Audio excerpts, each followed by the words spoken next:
Hey, what's going on, guys? It is Dibs, Mr. Crockpot on Twitter. Today we are counting down my final top 10 tight ends in the 2023 NFL draft. Guys, if you love the draft, please consider subscribing. Let's go.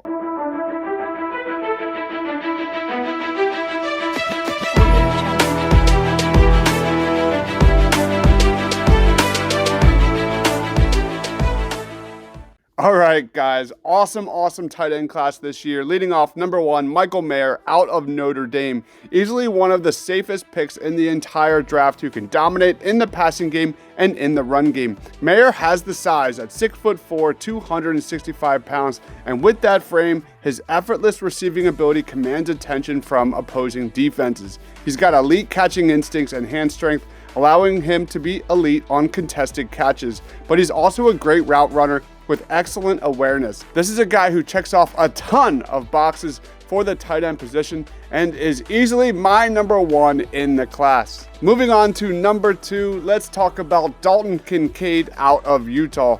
Dalton Kincaid blends receiver-esque route running ability at 6'4" and 240 pounds. Across a 5-year career that spanned 2 seasons at San Diego and 3 with Utah, Kincaid has amassed 151 catches for over 2,300 yards and 34 touchdowns. At 6'4", 240 pounds, he has above average size with an impressive overall wingspan. Kincaid gets open easily, stresses defensive backs downfield, and elevates and extends for catches with awe-inspiring control and authority.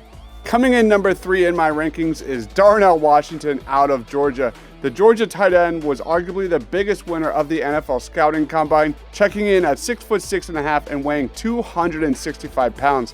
What stood out even further was his arm and hand sizes. He had 11-inch hands and 83 3/4-inch wingspan. That is the largest wingspan ever for a tight end and the second largest hands for a tight end. But Darnell Washington did not stop there. He showcased his elite athleticism when he ran a 4.64 unofficial 40-yard dash. That 40-yard dash was the 4th fastest time by any tight end, weighing 260 plus pounds at the combine since 2003.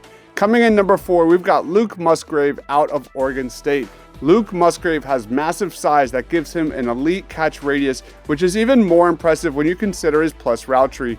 Musgrave is someone who plays a very physical brand of football. A knee injury kept Luke Musgrave off the field for the majority of the 2022 campaign. He's a phenomenal athlete, a documented Feldman freak, and an extremely natural contortionist when the ball is coming his direction. Coming in number 5 in my rankings is Sam LaPorta out of Iowa. LaPorta ran the 3rd fastest time of any tight end at the NFL scouting combine at 4.59 seconds. Based on everything we saw there, Sam LaPorta has the tools to emerge as a consistent middle-of-the-field producer in the NFL. He's got reliable hands and an extensive route tree that could allow him a Heath Miller-esque career at the NFL level. I think there is a strong chance that the Iowa product could hear his name called on day 2, and his solid 40-yard dash and smooth hands displayed at the combine locked that in. Let's get to number 6, and that is Tucker Kraft out of South Dakota.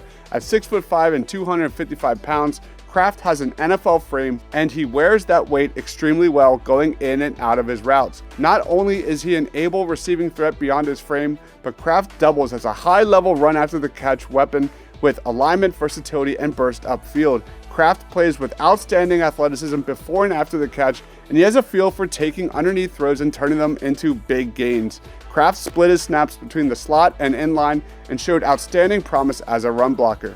Let's move on to number 7, and that is Josh Wiley out of Cincinnati. Josh Wiley was arguably the tight end who helped himself the most during Senior Bowl week.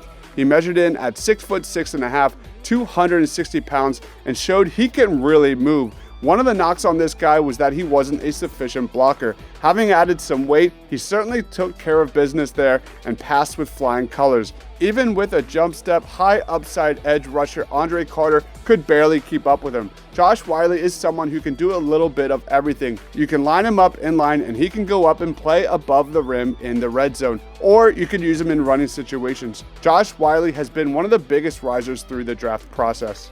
Coming in number 8, let's talk about Payne Durham out of Purdue. Just like Josh Wiley, here's a big-time riser who produced some incredible highlight reel catches at the Senior Bowl. Consistent and savvy in all of his drills, Durham has boosted his stock in a deep crop of tight ends. He showed his ability as a blocker in the run game at the Senior Bowl and was very impressive. During Senior Bowl practices, he even worked with the wide receivers and showed he can do it all. Durham can block, he can line up as a fullback, and he can be a receiving threat. If you're looking for an underrated TE2 on day 3 of the 2023 draft, then Payne Durham is your guy.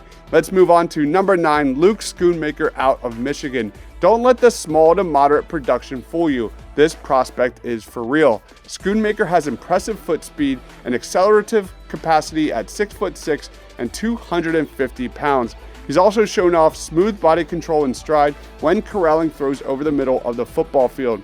But what will truly win over NFL coaches is his high-level blocking ability. This is one of the best blockers in the tight end class. Schoonmaker's best role at the next level is most likely a wide tight end or as the point man in a bunch set. He's got excellent hands. The knock here is the lack of production during his career at Michigan. Last up, at number 10, let's talk about Zach Coons out of Old Dominion. Here's a guy who passed Mario Williams for the tallest player with a 40-plus inch vertical jump at the Combine since 2003. His elite athleticism at the Combine did not stop there. Coons ran an official 4.55 second 40-yard dash, which was an incredible mark given his size. Coming into the Combine, his best trait was his ability to stretch the field, and his Combine performance absolutely cemented that. On a previous video of mine, Coons was one of my favorite sleepers on day 3. Now, with those kind of elite measurables posted at the Combine, he might not even be a day 3 prospect any longer. So those are my final top 10 tight ends in the 2023 NFL Draft. Do you agree or disagree with my rankings? Did I miss anybody? Let me know down in that comment section below. Please be sure to subscribe for everything NFL Draft. Thank you everyone for watching. Stay awesome, everyone.